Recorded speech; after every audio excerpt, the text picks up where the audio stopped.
What if the loudest sign of pain isn't screaming, isn't crying, isn't even an argument, but silence? Think about it. You say something. You wait for a response. And instead of anger, instead of tears, instead of anything at all, you get a wall. A blank stare. A closed door, sometimes literally, sometimes just in their eyes. And somehow, that silence hurts more than any shouting match ever could. Most people assume that when someone goes quiet during conflict, it means they don't care. That they're cold, distant, maybe even cruel. But what if I told you that silence, in most cases, isn't the absence of emotion at all? It's the opposite. It's an emotional system so overwhelmed, it shuts itself down to survive. By the end of this video, you're going to understand why some people disappear the moment things get emotionally intense, why this pattern quietly destroys relationships from the inside, and why the people doing it are often the ones suffering the most. Stick around, because this one hits closer to home than you might expect. Psychologists have a name for this behavior.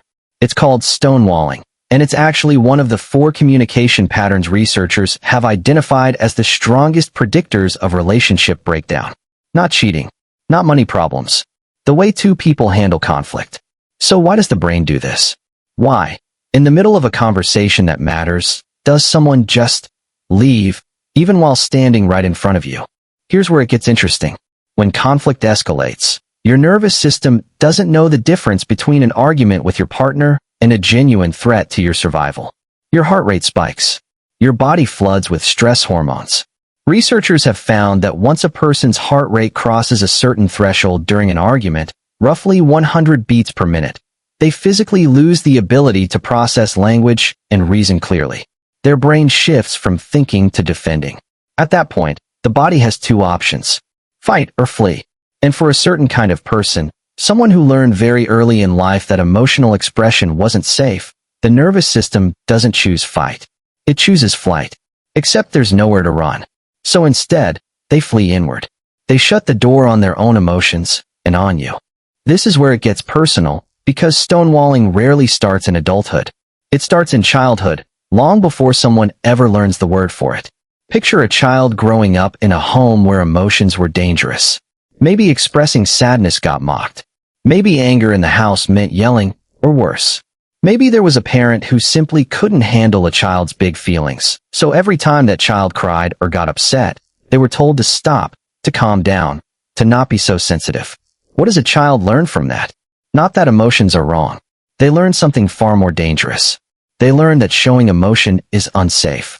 That being vulnerable leads to punishment, or rejection, or ridicule. And so, the nervous system adapts. It builds a wall, not out of coldness, but out of protection. This is what psychologists call an attachment strategy. And here's the unsettling part. That strategy, built to protect a scared child, follows that person into every relationship they have for the rest of their life, unless something interrupts the pattern. Fast forward 20, 30 years. That same child is now an adult, sitting across from someone they love. A disagreement starts. Voices rise slightly.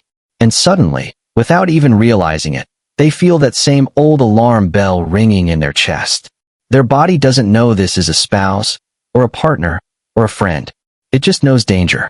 And danger, to this nervous system, has always meant one thing: go silent, go still, disappear. But here's where things become strange. From the outside, this looks like punishment.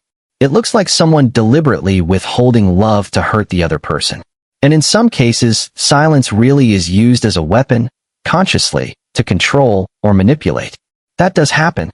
But in far more cases, what looks like punishment is actually panic wearing a calm face. The tragedy is that both people in the relationship experience real suffering, just from opposite directions. The one going silent feels flooded, trapped, terrified of saying the wrong thing and making everything worse. The one on the receiving end feels abandoned, invisible, like they're speaking into a void. And here's the cruel twist. The silent partner's shutdown is often triggered by trying to avoid conflict. But to the other person, that silence feels like the ultimate conflict. It feels like rejection at the deepest level a human being can experience. Researchers who study relationships have found something remarkable. Being ignored activates the same regions of the brain as physical pain. Not similar regions, the same ones.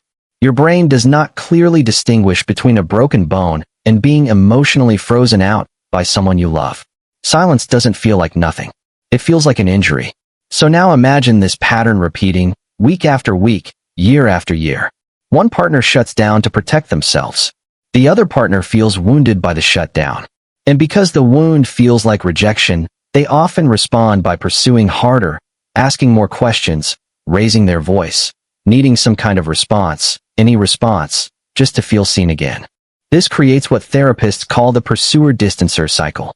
The more one person pulls away, the more the other chases.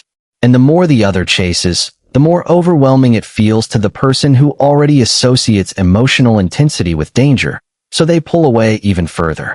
It's a loop with no natural exit, and over time, it convinces both people that they are simply incompatible, when really, they're speaking two different emotional languages shaped by two different childhoods. Here's the part that should genuinely unsettle you. This isn't a small, occasional quirk. Long-term studies on couples have found that stonewalling is one of the single strongest predictors of whether a relationship will eventually end. Not because silence itself is evil, but because unaddressed, it slowly convinces both people that connection is unsafe. And once someone genuinely believes that reaching out will only lead to more pain, they stop reaching out altogether. That's not coldness. That's a nervous system doing exactly what it was trained to do decades ago in a home that no longer exists, to protect a child who no longer exists either. Now here's the moment where you have to ask yourself something honest. Have you ever gone quiet during an argument? Not because you didn't care, but because you felt like you were drowning and had no idea how to say that out loud? Or maybe you've been on the other side, watching someone you love disappear behind their own eyes mid-conversation, feeling like you were talking to a stranger. If either of those hit you, you're not broken. You're carrying an old survival strategy into a present-day relationship that doesn't actually require it anymore. And recognizing that difference between what protected you then and what's hurting you now is where real change begins. Because here's the thing psychologists have discovered that actually offers hope.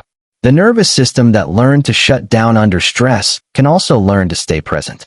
It takes practice. It takes naming what's happening in the moment, saying something as simple as "I need a few minutes, but I'm not leaving." It takes the other partner learning that pursuing harder will only deepen the shutdown, and that patience, real patience, is what finally lets the wall come down. So the next time silence fills a room, and it feels unbearable, remember this. What looks like someone walking away is often someone trying, in the only way they know how, not to fall apart. The most dangerous forces shaping our relationships are rarely the ones we can see clearly in the moment. They're the quiet defenses built decades ago, still running in the background, protecting us from wars that ended a long, long time ago.